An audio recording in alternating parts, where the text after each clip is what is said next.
غلط فہمی کسی کے دل میں بھی ہو اس کو دور کرنے کی کوشش کرتے ہیں ہمارے پینل میں تشریف فرما علماء. لیکن ایک چھوٹی سی گزارش ان لوگوں کے لیے جو انٹرنیٹ کو کثرت سے استعمال کرتے ہیں اور اس پر ہونے والے اعتراضات سے بھی ظاہر ہے کہ ایکسپوجر اسی طرح سے ان کا زیادہ ہوتا ہے. ان کی خدمت میں ایک گزارش کرنا چاہیں گے کہ ظاہر ہے کہ جہاں تک ممکن ہے ہم اعتراضات کے جواب یہاں پر دیتے ہیں. لیکن یہ انٹرنیٹ وغیرہ پر جو ہونے والے آج کل اعتراضات ہیں ان کے بارے میں ہم یہ بتانا چاہتے ہیں کہ کذب اور افتراء آپ چاہے کسی بھی زمانے میں کریں، کسی بھی طریقے سے کریں، قدیم طریقے سے کریں، جدید ٹیکنالوجی کا سہارا لے کے کریں، اخبارات میں لکھیں یا ویب کیم کے سامنے بیٹھ کے اعتراضات کرتے چلے جائیں، کذب اور افتراء کی جو حقیقت ہے وہ نہیں بدل سکتی. اور کذب اور افتراء کا جو انجام ہے وہ آج بھی چاہے آپ جدید ٹیکنالوجی کو استعمال کر لیں تو وہی انجام ہے جو کہ ہمیشہ سے ہوتا چلا آیا ہے. اور کذب اور افتراء کا جو ایک جو انجام ہوتا ہے اگر اس کو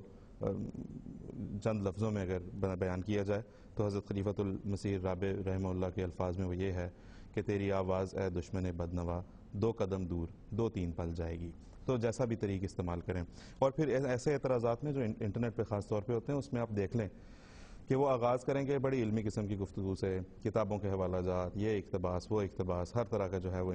روپ ڈالنے کی کوشش کریں گے. اس کے بعد چلتے چلتے جب ظاہر ہے کہ بات نہیں بن پڑتی تو وہ خود اپنے انجام کا منہ بولتا ثبوت اس طرح بنتے ہیں کہ وہ انتہائی پتلے اور گھٹیا اور ذاتیات پر مبنی اعتراضات پر اتر آتے ہیں. تو اعتراضات کے جواب ہم یہاں پر تو دیتے ہی ہیں، یہ خود اپنے اعتراضات کا ایک جواب خود یوں بھی دے دیتے ہیں اور ان کی حقیقت جو ہے وہ ہم سب کے سامنے آ جاتی ہے. تو اسی طرح کے کذب اور افتراء کے ایک مجموعے پہ ہم ان دنوں بات کر رہے ہیں جو ایک کتاب پچھلے دنوں پاکستان کے ایک پرائیویٹ چینل پہ انہوں نے متعارف کرائی، اور ایسے متعارف کرائی جیسے گویا وہ ایک ٹیکسٹ بک کا درجہ رکھتی ہے. ٹیکسٹ بک کا درجہ وہ ضرور رکھتی ہوگی لیکن جہاں تک بات ہے کذب اور افتراء کی ان کے لیے شاید، تو اس میں انہوں نے کیا یہ ہے کہ انہوں نے حضرت اقدس مسیح موعود علیہ السلام کی تحریرات کے اقتباسات اٹھا کر سیاق و سباق سے قطع کر کے اگلا بعض ایسے ہیں کہ ابھی مضمون چل رہا ہے اگلے صفحے تک بھی جو ہے انہوں نے وہاں تک کاٹ کے آدھی بات بیان کر دی ہے، جو کہ ظاہر ہے کہ ایک بڑی ہی ظالمانہ فعل ہے. تو آج ہم جو بات کریں گے وہ اس کتاب سے متعلق ہم اعتراضات کو لے رہے ہیں. ایک اعتراض ہم آج وہاں سے لیں گے اور میں نصیر قمر صاحب کی خدمت میں گزارش کروں گا کہ نصیر قمر صاحب انہوں نے جو بعض حضرت مسیح علیہ السلام کی کتب میں سے اقتباسات انہوں نے یہاں پہ شائع کیے ہیں قطع کر کے انہیں آگے پیچھے سے،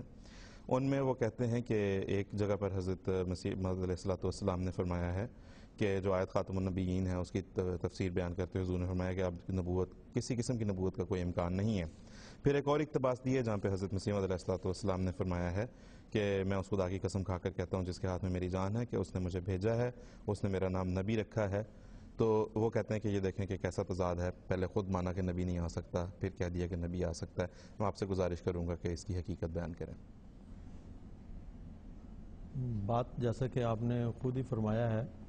اور یہ پچھلے پروگراموں میں بھی ہم یہ ذکر کر چکے ہیں کہ جب اس طرح عمدن دجل اور تلبیس سے کام لیا جائے کہ بات کو سیاق و سباق سے کاٹ کر پیش کیا جائے اور خود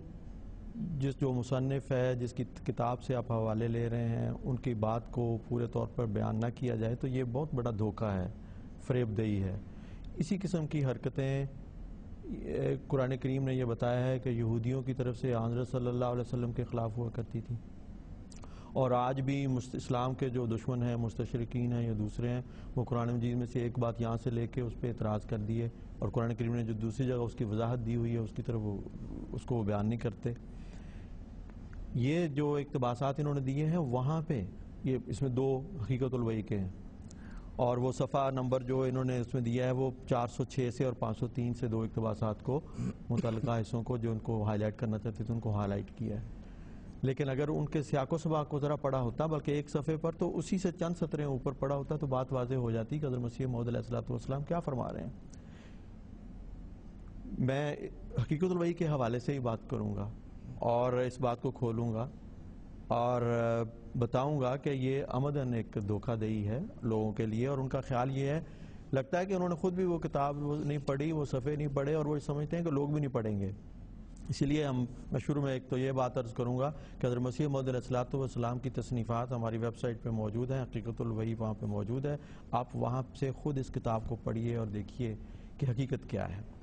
لیکن اس مسئلے کو بیان کرنے سے پہلے میں مختصراً یہ بتانا چاہتا ہوں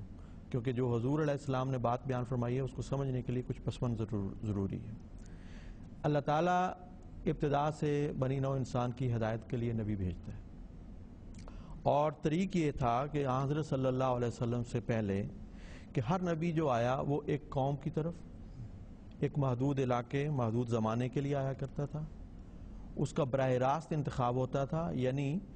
کسی دوسرے نبی کی پیروی اور اتباع اس کے لیے لازم نہیں ہوا کرتی تھی، اور ہر نبی گویا ایک مستقل نبی ہوتا تھا، امتی نبی نہیں ہوتا تھا۔ اور وہ جو نبی اکرم صلی اللہ علیہ وسلم سے پہلے آئے وہ دو قسم کے تھے، موٹی ایک تقسیم یہ ہو سکتی ہے، ایک وہ جو شریعت لے کے آئے، احکامات لے کے آئے، اور ایک وہ جو بغیر شریعت کے آئے۔ یہ نبوت کا سلسلہ تھا جو نبی اکرم صلی اللہ علیہ وسلم سے پہلے جاری تھا۔ جب حضرت صلی اللہ علیہ وسلم کی بعثت ہوئی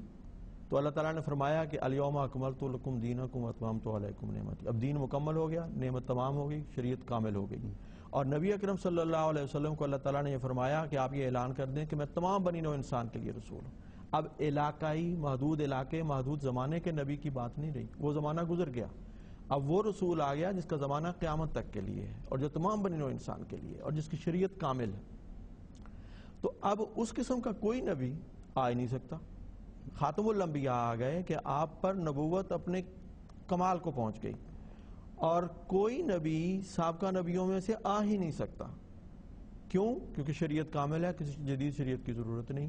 اور تمام بنی نوع انسان کے لیے جس رسول نے آنا تھا وہ آ گیا۔ حضرت مسیح علیہ السلام فرماتے ہیں ختم شد بر نفس پاکش ہر کمال، لاجرم شد ختم ہر پیغمبر۔ لیکن اب سوال یہ رہ جاتا تھا کہ کیا حضرت صلی اللہ علیہ وسلم کی بعثت کے بعد آپ کا فیضان جاری ہوگا کہ نہیں؟ اب نبوت کا ایک معیار بلند ہو گیا، شریعت کامل ہوگی، کسی شریعت کی گنجائش نہیں، تو کیا خدا کا وہ مکالمہ اور مخاطبہ کا شرف بھی ختم ہو گیا؟ نبوت جسے قرآن کریم نے ایک بہت بڑا انعام بیان فرمایا وہ بھی بند ہو گیا۔